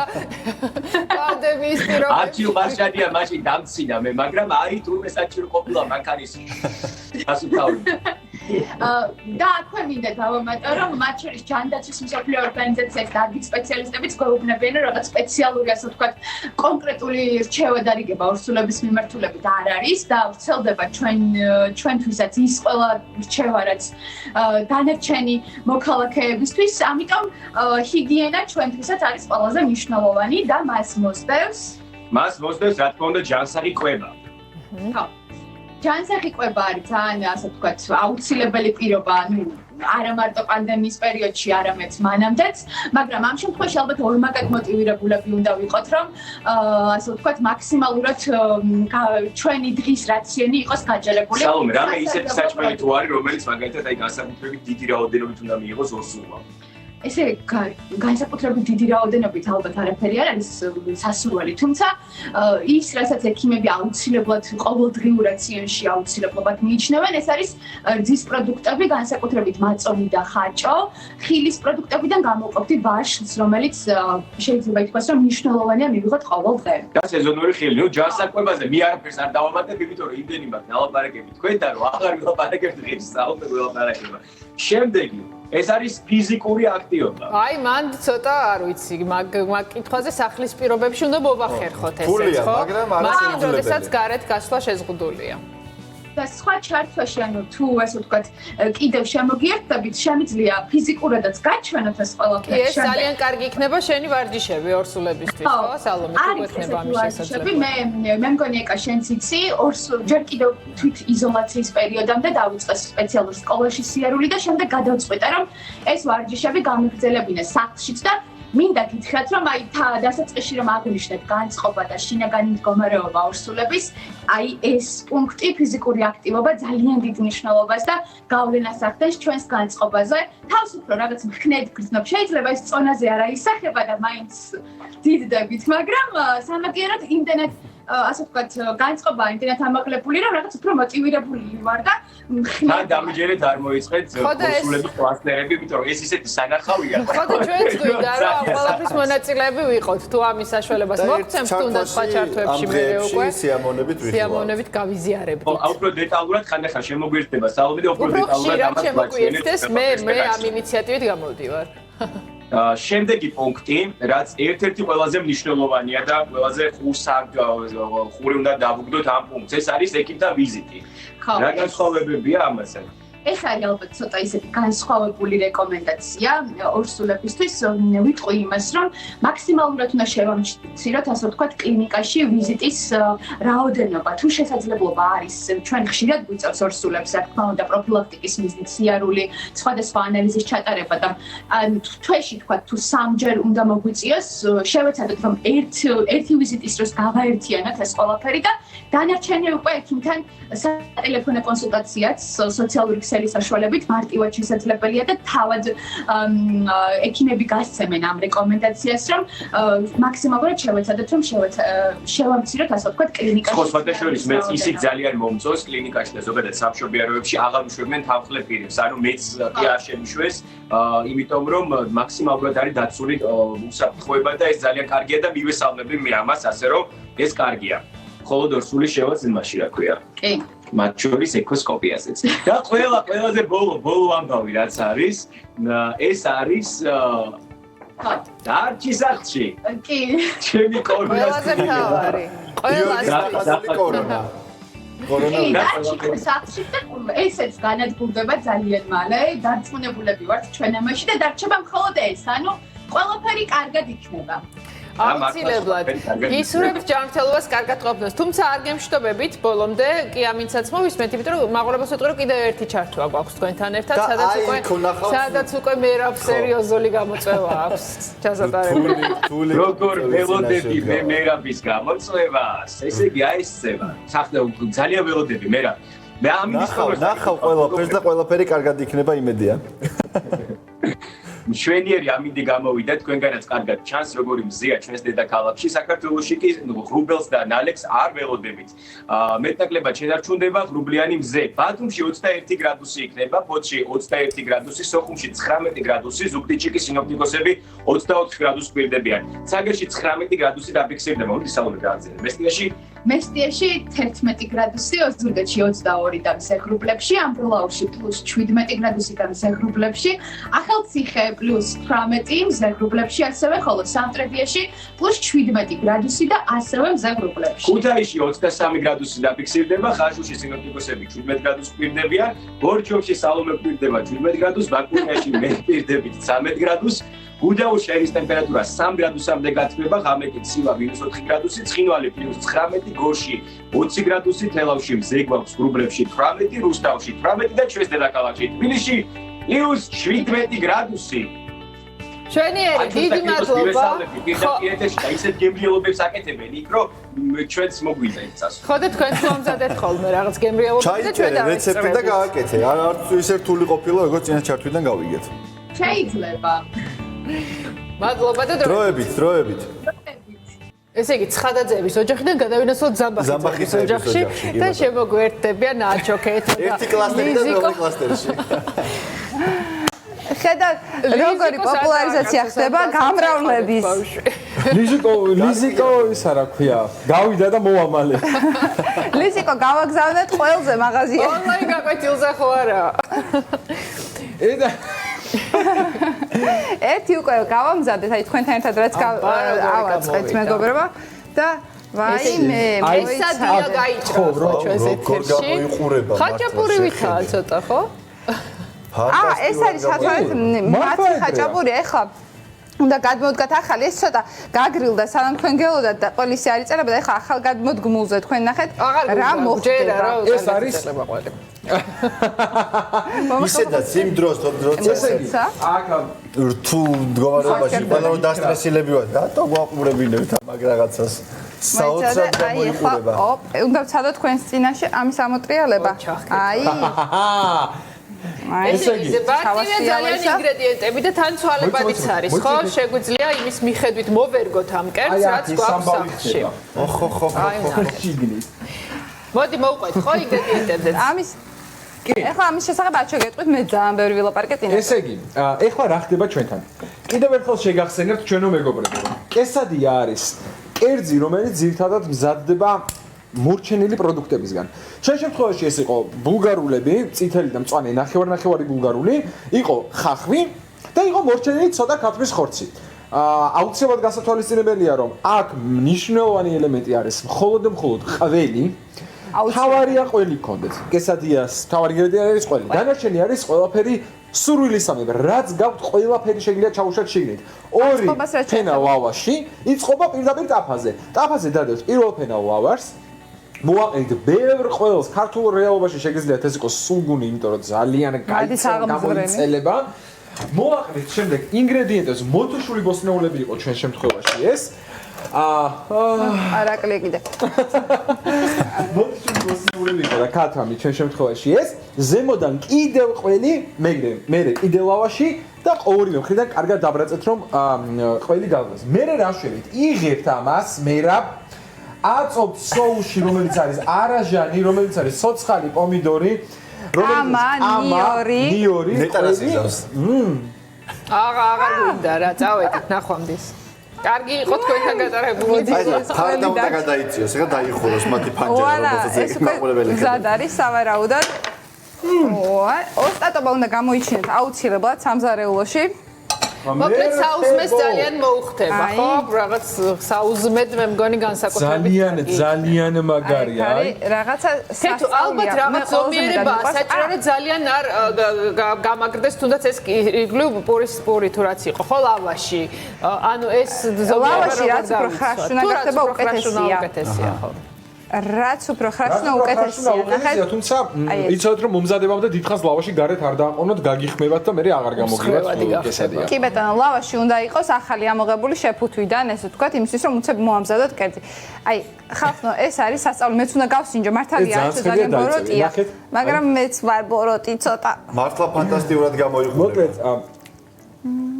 ეს არის მექსიკური საუზმე ჩვენო მეგობრებო და ვიტყოდი რომ ძალიან კარგი გამოსავალია მორჩენილი პროდუქტების. კიდევ ერთხელ გიმეორებთ ჩვენ წინა ჩართვაში ვთქვით და ეხლაც ორივე ჩართვა მიმართული იყო იქითკენ, რომ არ გადაყაროთ მორჩენილი პროდუქცია.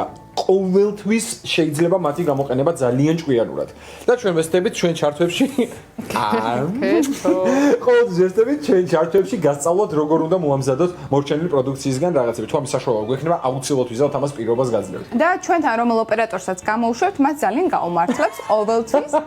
ძალიან გემრიელად დავაყურებთ. სანამ ეხლა აი იმას კამერის უკან ვიზგავს გული წაუვიდა ჩვენ დაგეშვიდობებით. ოპერატორი და შეველოდებით მერაბის სპეც ჩარტვას რო რაც არის. ფოტოშოპის მე ოპერატორებას ვწავლობ და მეურვილი ხოლმე იმედია ხშირად ჩვენ. მე მომარაგებელი ვიქნები პროდუქტებს მოიტან. მადლობა, მოკლედ გემშვიდობებით. უკვე 5 საათი შეგხვდება. აბა კარგად, წარმატებები. გავაგრძელოთ. გავაგრძელოთ ავსტრალიის ხანძრის შედეგად დაზარალებულ ზოგიერთ ველურ ცხოველს ახალი სახლი გამოუჩნდა. ბევ ლენგლიმ ხანძრის დროს გადარჩინა იქედნე, რომელიც შეიფარა და სახელად ეთელი დაარქვა. საქმე იმაშია, რომ ლენგლიმ მეუღლესთან ერთად ჯერ კიდევ 90-იან წლებში შექმნა თავშესაფარი მიტოვებული და დაშავებული ცხოველების გადასარჩენად. ამიტომ შეგვიძლია ვთქვათ, რომ პატარა იქედნე სწორ დროს, სწორ ადგილზე აღმოჩნდა. ცხოველი ახლა მკურნალობისა და დაკვირვების ქვეშაა, გამოჯანმრთელების შემდეგ კი საკუთარ საცხოვრის კვლავ ველურ ბუნებაში დაუბრუნდება. ჩეხეთის ნაციონალურმა ბალეტმა კათოლიკური აღდგომის დღესასწაულზე ხალხის გახალისება გადაწყვიტა. ბალეტის მოყვარულებს, რომლებიც თვითიზოლაციაში იმყოფებიან, დასმა ონლაინ საბალეტო დადგმა შესთავაზა. სპექტაკლი მთელი ქვეყნის მასშტაბით ჩეხეთის საზოგადოებრივი მაუწყებლის მეშვეობით ტრანსლირდება. სოციალური დისტანცირების რეკომენდაციის დასაცავად დადგმაში ახლო მანძილზე მხოლოდ ის წყვილები მონაწილეობდნენ, რომლებიც ერთად ცხოვრობენ. დანარჩენი მსახიობები კი საკუთარ პარტიებს ერთმანეთისგან 2 მეტრიანი დიდი დისტანციის დაცვით ასრულებდნენ. მსახიობებს მეტი უსაფრთხოებისთვის სახის ნიღბებიც ეკეთათ. გასული კვირის განმავლობაში ჩეხეთში საკარანტინო ზომების შემსუბუქდა, თუმცა მიუხედავად ამისა თეატრები კვლავ დახურულია, ამ დრომდე აკრძალულია საზოგადოებრივი თავშეყრის ადგილებში სიარულიც. რა დროს უნდა მივაქციოთ ყურადღება ძილის დაარღვევას? რამდენიმე ხნის მანძილზე რეკომენდებულია გვეძინოს მაშინ, რამდენი ხნის მანძილზეა რეკომენდებული გვეძინოს მაშინ, როცა სახელიდან გასვლა შეზღუდულია და ძირითად დროს შინ ვატარებთ. ჩვენი სტუმარია ნევროპათოლოგი გვანცა გიორგაძე, რომელიც ონლაინ შემოგვიერთდება და მოგცემს რეკომენდაციებს. დილა მშვიდობისა გვანცა. დილა მშვიდობისა. გესმით ჩვენი ხმა გვანცა დილა მშვიდობისა. დილა მშვიდობისა მოგესალმებით. ჩვენთან ერთად ამ პერიოდში დიდი მადლობა ჩართვისთვის. განსაკუთრებით გჭირდება თქვენი რეკომენდაცია, იმიტომ რომ ბევრი ადამიანი ალბათ უჩივის უძილობას, ხო? იმიტომ რომ შეიძლება უფრო მეტ ხანს გძინავს დილით, როცა სახლში ვართ, თუ რეჟიმიდან ამოვარდნილები ვართ და შესაბამისად ღამით დაძინება ისე მარტივი აღარ ხდება ხოლმე. რამდენად მოგმართავენ ამ პრობლემით ამ პერიოდში პაციენტები?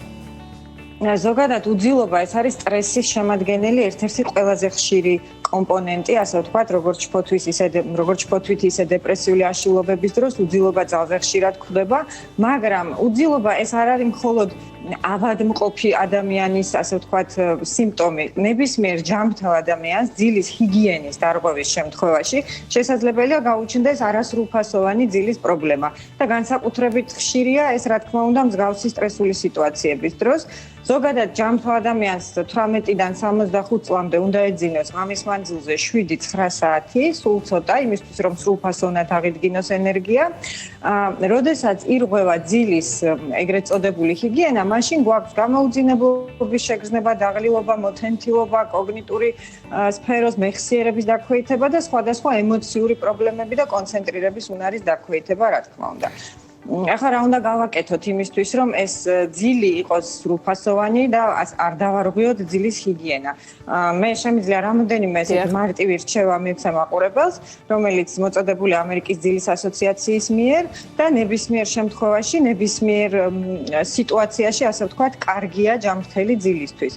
პირველ რიგში აუცილებელია ერთი და იგივე დროს დაიძინოთ და გაიღვიძოთ ერთსა და იმავე დროს, რაც არ უნდა ვთქვათ, დილით არ გქონდეს არსად წასასვლელი და არ გვეჩქარებოდეს.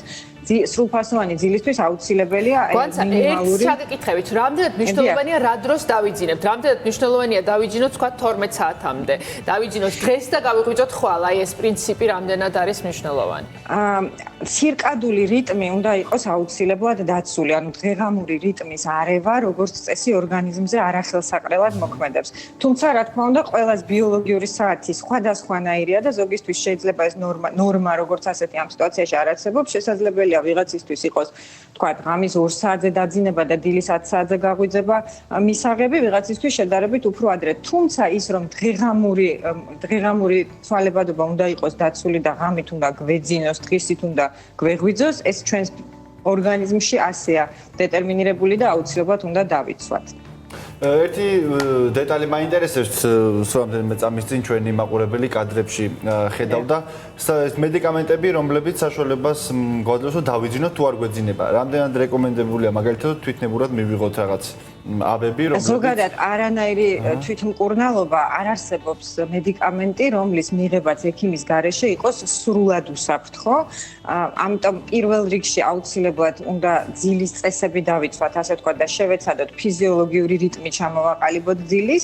თუ ეს არ გშველის, რა თქმა უნდა, შესაძლებელია მედიკამენტური მკურნალობაც, რომელიც უმჯობესია ექიმის მიერ დაინიშნოს. ძირითადად არ არის ხოლმე, ასე ვთქვათ, მავნებელი, მეტნაკლებად უვნებელია მცენარეული კომბინირებული საშუალებები, რომლებიც ურეცეპტოდ იყიდება აფთიაქში და ამ საშუალებების გამოყენება შესაძლებელია ექიმის გარეშეც, მაგრამ უფრო ეფექტურია დავიცვათ ძილის წესები. კი, და ამ ძილის წესებს რაც შეეხება, ვთქვათ, როდესაც იწყება, ვამჩნევთ, რომ იწყება ძილის პრობლემა.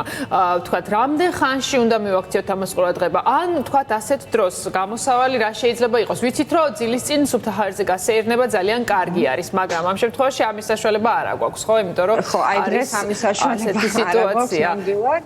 მეორე რაც უნდა გავაკეთოთ ერთი და იგივე დროს დაძინებასა და გაღვიძებასთან ერთად აუცილებელია რომ არ დავწვეთ დაღლილი ეს ძილი არ არის უბრალოდ კომპიუტერის გამორთვის მსგავსი მდგომარეობა როდესაც ორგანიზმი ითიშება ძილი საკმაოდ რთული მოვლენა ამიტომ დაღლილი ემოციებით ან თუნდაც გადაღლილი ფიზიკურად არ უნდა დავწვეთ დასაძინებლად ასევე ჯერ უნდა დავისვენოთ და მერე უნდა წავიდეთ დასაძინებლად ასევე აუცილებლად უნდა გქონდეს კომფორტული გარემო ამას ძალიან დიდი მნიშვნელობა აქვს დაწყებული საწოლიდან დამთავრებული კედლის ფერით უნდა შევიქმნათ კომფორტული გარემო აუცილებლად საძინებელი ძალიან კარგად უნდა ნიავდებოდეს და აუცილებლად უნდა ვიცოდეთ რომ კოფეინის შემცველი სასმელები და ასევე ნიკოტინი დღის მეორე ნახევარში ანუ სიგარეტის მოწევა ძილის წინ შესაძლებელია ცუდად აისახოს ძილის ხარისხზე ასევე რაც შეეხება ტელევიზორს კომპიუტერს და ტელეფონის ეკრანს აი ეს მოციმციმე ლურჯი ნათება რომელიც ამ მოწყობილობებიდან მოდის ამგზნებად მოქმედებს თავის ტვინის ნეირონებზე და შესაბამისად ცუდად მოქმედებს ძილის ხარისხზე და რაც თავარია აუცილებლად უნდა შევიქმნათ ასე ვთქვათ ძილის რუტინა ყველა სასურველია ძილის წინ მოვემზადოთ ამ პროცესისთვის გქონდეს ერთი და იგივე ჩვევები რასაც ორგანიზმი მიეჩვევა მაგალითად საღამოს უკვე 9-10 საათის შემდეგ შედარებით ნაკლები სინათლე სახლში ესეც ხელს უწყობს თბილი აბაზანა რელაქსაციური მასა მოკლედ ყველაფერი ის რაც ხელს უწყობს შემდგომ კარგ დაძინებას გადავიყვანოთ რუტინულ ჩვევებში და რაც თავარია არ უნდა დავრჩეთ ლოგინში მაშინ როდესაც არ გვეძინება ეს განსაკუთრებით აფუჭებს ძილის ხარისხს არის ესეთი ოქროს წესი თუ არ გვძინავს ლოგინში წერიალს აზრი არ აქვს ეს ძალიან საინტერესო რეკომენდაცია არის ანუ ჯობია ავდგეთ გავიაროთ და რამდენიმე ხანში ისევ შევეცადოთ ჯადებას კი ბატონო სანამ არ მოვა ასე ვთქვათ ძილის სურვილი მანამდე ლოგინში არ უნდა დარჩეთ რომ ლოგინს და ტვინ შორის ჩამოყალიბდეს უკავშირი რომ ეს არის ადგილი სადაც მძინავს აჰა გვანცე თუ ღამის მანძილზე ვერ მოახერხებს ადამიანი სათანადოდ გამოძინებას ხო თქვა თუ არის რეკომენდებული რომ დღის მანძილზე თუ არის ამის შესაძლებლობა და აი შუა დღის ძილი ვთქვათ ან დღის მანძილზე ძილი პირიქით ხელი შემშლელია თუ პირიქით კარგია რომ ძილს ავანაზღაურებთ ძალიან კარგი კითხვაა დაახლოებით 20 წუთამდე დღის ძილი 20 წუთამდე ითვლება სასარგებლოდ და პირიქით აუმჯობესებს ღამის ძილსაც 20 წუთის ზემოთ დღის მანძილზე ძილი უკვე მავნებელია იმ მხრივ რომ დაირღვევა საღამოს ძილი კი ბატონო და ბავშვებისთვის რეკომენდაციები მათთვისაც ხო ახლა რეჟიმი განსაკუთრებით დარღვეულია ასეთ პირობებში ხო და ხო განსაკუთრებით რთული არის რომ მოუწოდოთ ადრე დაძინებისკენ თქვათ რა ვურჩიოთ მშობლებს რა თქმა უნდა ბავშვებისთვის ძილის ხანგრძლივობა რა თქმა უნდა სხვა არის ვიდრე მოზრდილებისთვის ბავშვებს შედარებით მეტი უნდა ეძინოთ ვიდრე მოზრდილებს ერთადერთი ყველაზე ასე ვთქვათ რელევანტური რჩევა ამ სიტუაციაში რაც იქნება რაც შეიძლება ნაკლები ეკრანი რაც შეიძლება ნაკლები გადატვირთვა თავის ტვინის იმისთვის რომ შემდეგ ძილი იყოს სრულფასოვანი აგზნებული კომპიუტერის ეკრანიდან ამდგარი ბავშვი ცუდად იძინებს ასე რომ მაქსიმალურად მოვარიდოთ ბავშვები ეკრანს და მაქსიმალურად უზრუნველყოთ ის რომ იყვნენ ჰაერზე ოღონდ აივნის პირობებში როგორც დღევანდელი არის შესაძლებლობა ძალიან დიდი მადლობა რეკომენდაციებისთვის გვანცა და მონაწილეობისთვის ჩვენს გადაცემაში ჯანმრთელობას გისურვებთ და დაგემშვიდობებით დიდი მადლობა დაგემშვიდობებით ჩვენ გავაგრძელოთ სხვა თემით. პანდემიის პირობებში სულ უფრო პოპულარული ხდება სერვისი ტელემედიცინა, რაც ვირტუალურ სამედიცინო მომსახურებას გულისხმობს. ონლაინ რეჟიმში ექიმის კონსულტაციის მიღება ახალი არ არის ამერიკელი და ევროპელი პაციენტებისთვის, თუმცა ონლაინ მომსახურებაზე მოთხოვნა COVID-19-მა თითქმის 50%-ით გაზარდა. რა სერვისების მიღება შეუძლიათ პაციენტებს ევროპასა და ამერიკაში და ზოგადად რას გულისხმობს ტელემედიცინა, ამას ანი მარღანიას სიუჟეტიდან გავიგებთ. ტექნოლოგიური საშუალებების გაუმჯობესებასთან ერთად ვითარდება სამედიცინო სერვისებიც. წლებია ამერიკასა და ევროპაში ტელემედიცინის დახვეწაზე მუშაობენ, რაც სახლიდან გაუსვლელად სამედიცინო კონსულტაციების მიღებას, დიაგნოზის დასმას და შემდეგ შესაბამისი მკურნალობის დანიშვნას გულისხმობს. ტელემედიცინა რამდენიმე მიმართულებას აერთიანებს კომპიუტერული და კომუნიკაციური საშუალებებით შესაძლებელი გახდა სამედიცინო პერსონალის ერთმანეთთან უმოკლეს დროში დაკავშირება, რაც მათ საშუალებას აძლევს ერთი პაციენტის მდგომარეობა ონლაინ რეჟიმში განიხილონ. შესაბამისად, დიაგნოზი არა ერთპიროვნულად, არამედ რამდენიმე მიმართულების ექიმის აზრთა გათვალისწინებით ისმევა. ამერიკაში ტელემედიცინა სულ უფრო პოპულარული ხდება. ვარაუდობენ, რომ 2025 წლისთვის ამ სფეროს მოგება 130 მილიარდი დოლარით გაიზრდება. ასევე იზრდება იმ ექიმების რიცხვიც, რომლებიც ტელემედიცინას საკუთარი პროფესიული წინსვლისთვის იყენებენ. ინფორმაციის გაცვლას და ახალი მეთოდების დანერგვას მედიკოსები კაბინეტებიდან გაუსვლელად ახერხებენ. წლების განმავლობაში ამ სერვისის მთავარი მინუსი ის იყო, რომ ანალიზების აღება ონლაინ რეჟიმში შეუძლებლად მიაჩნდათ. თუმცა ტეხასურმა კომპანიამ ეს პრობლემაც აღმოფხვრილად გამოაცხადა. უმსხვილესი სამედიცინო კომპანია Everlabel მომხმარებლებს ლაბორატორიული ანალიზის ჩატარებას სახლიდან გაუსვლელად სთავაზობს. პაციენტს ფოსტის მეშვეობით უგზავნიან სპეციალურ შეფუთვას, სადაც მოთავსებულია ყველა საჭირო სამედიცინო აღჭურვილობა სახლში ანალიზის ასაღებად. ამ დრომდე პაციენტებს 30-მდე ლაბორატორიული ანალიზის ჩატარება სახლიდან გაუსვლელად შეუძლიათ. მათ შორის სისხლში ჰორმონის დონის განსაზღვრა, საკვებზე ალერგიულობის დადგენა და სხვა. ახალი ინოვაციური სერვისი პანდემიის პირობებში კიდევ უფრო პოპულარული გახდა. დროისა და ფინანსების დაზოგვა ამ სერვისის მთავარ პლუსებად შეიძლება ჩაითვალოს. ტელემედიცინა, რომ სამედიცინო სფეროს მომავალია, ამაზე თანამედროვე მსოფლიო უკვე თანხმდება. და გვიხარია, რომ ნელ-ნელა პირველი ნაბიჯები საქართველოშიც იდგმება ამ მიმართულებით და მალე ალბათ ეს დარგი ჩვენთანაც განვითარდება. და ორი რაღაც მინდა გაჩვენოთ. ერთი არის რიო-დე-ჟანეიროში ქრისტეს სამედიცინო თემით ვაგრძელებ დაახლოებით. კი.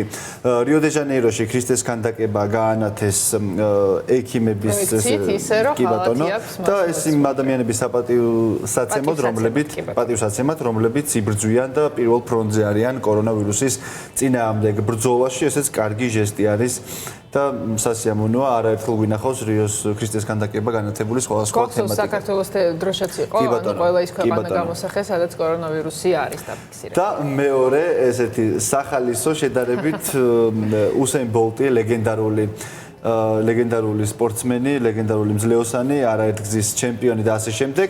მან დადო თავის Facebook გვერდზე ეს სურათი და დააწერა სოციალური დისტანცია.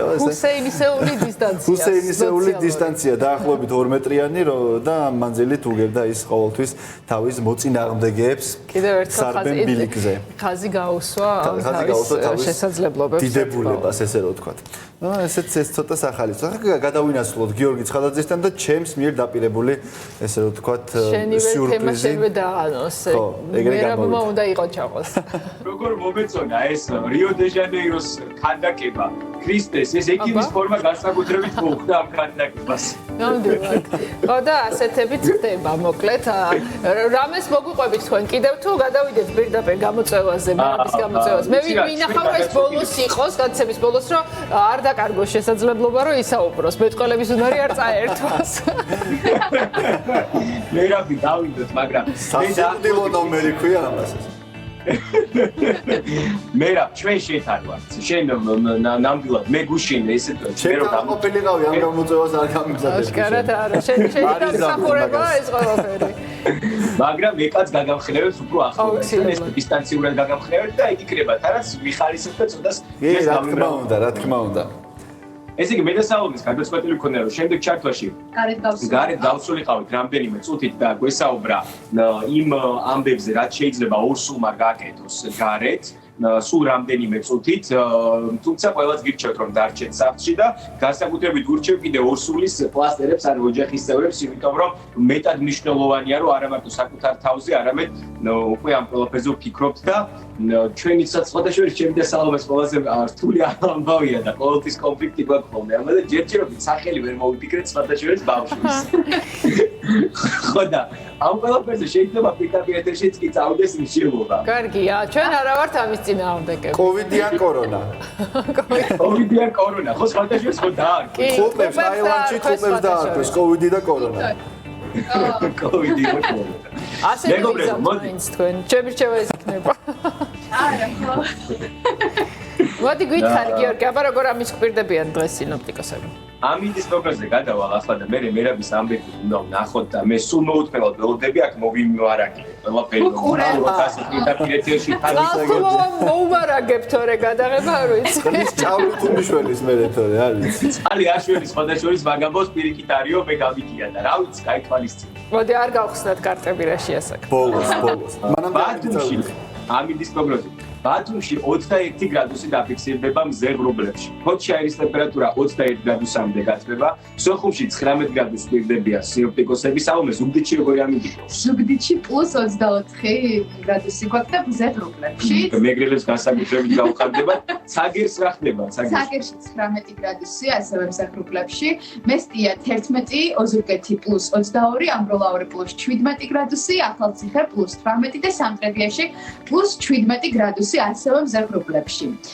რაც შეეხება ქუთაისს, სინოპტიკოსები 23 გრადუსს გვპირდებიან, ხაშური 17 გრადუსი, ბორჯომი ასევე +17. საომე მე მგონი ცივი და ცხელი ჰაერის მასების ურთიერთობაც კი პროგნოზირა.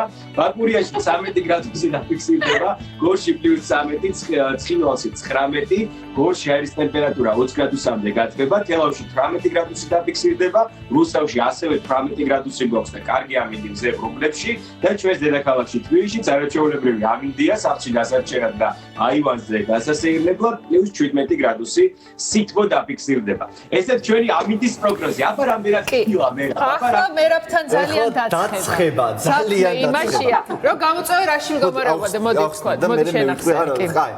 გუშინ გიორგიმ მიირთვა ის კერძი, რომელიც არასდროს არ ქონდა ნაჭამი, ხო? სწორად ხსნი. არასდროს არ ქონდა ნაჭამი ასეთ მდგომარეობაში, თევზი, ანუ დაკონსერვებულ მდგომარეობაში და თანაც პირდაპირ ეთერში გასაგებია. თანაც საუზმელი. ხო, თან გამომიწვია მე რომ მეც ზუსტად ასე უნდა გამეკეთებინა რომ ისეთი. კი ბატონო. ისეთი რაღაც უნდა მიერთვა, რაც გასინჯული არ ქონდა. შენ იყო დაკონსერვებული თევზი, ხო? ამ შემთხვევაში დამწნილებული ციცაკა მოიტანა მე რა. არ შემიძლია. არ შემიძლია მართლა. ფიზიკურად არ შემიძლია. აი რომ ცხვირთან ახლოს მიტანო უკვე გრძნობ რომ ეს არ იქნება მარტივი გამოწვევა. მე არ ვიცი ხა რატომ არის ეს გამოწვევა ჩემთვის. არ შემიძლია ფიზიკურად ვერ ვახერხებ რა, ხო არის რაღაცას ვერ აკეთებ. არ შემიძლია და შესაბამისად არასდროს არც ვერ მირთვევს ცხარეს მოკლედ. ასე რომ გავისკავ და პირდაპირ ეთერში ამ ყველაფერს გავაკეთებ. მე მაინც გირჩევდი რომ ერთი ცალი მხოლოდ და მცირედით დაიწყო თუ მთლიანად. არ ვიცი. მთლიანად მე რა. იანას მე რა ბოლომდე. მე რა. ოივე. ეხლა რომ გააგრძელა ჩავა. არა. ძალიან ცხარია. ერთსაც ძალიან ცხარია. მე მგონი წყლის დაყოლება არ არის თქვათ რეკომენდებული, ხო? მე არ ვიცი, მაგრამ ყოჩა. მე მგონი ბოლომდე გაამართლა და ბოლომდე შეასრულა შენი დავალება, გიორგი. ხო, ეხლა დაგემშვიდობებათ. შენ ძალიან კარგად პირნათლად შეასრულე ჩემი გამოწვევა. მე რა თვალები გაუწიწდა უკვე, წრემლები წამოვიდა. გიორგი, არ შეიმჩნიო ჩემი წრემლები.